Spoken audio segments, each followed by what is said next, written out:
যাজ্ঞসেনীর খুলছে শাড়ি, টানছে ধরে দুঃশাসন।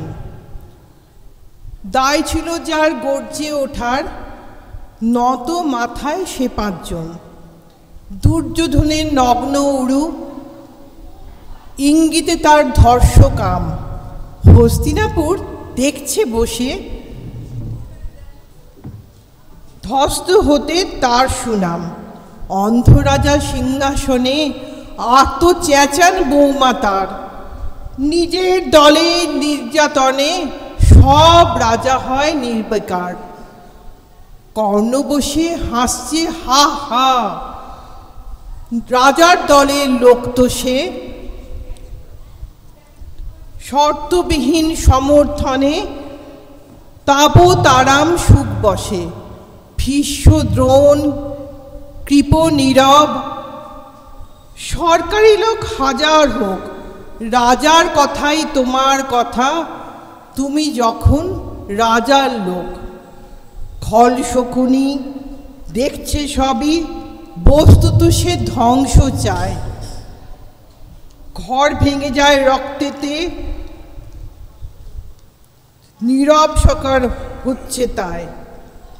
ঘরের মাটি লাল হয়ে যা দেশ বিভাগের যন্ত্রণায়। সুশীল সভায় ঘটছে যখন রাজ অপরাধ জঘন্য, ঠিক তখনই তার বিরুদ্ধে চেঁচিয়ে ওঠেন বিকর্ণ। বিকর্ণ নন কেউ কেটা লোক, 100 ভাইয়ের একজনা।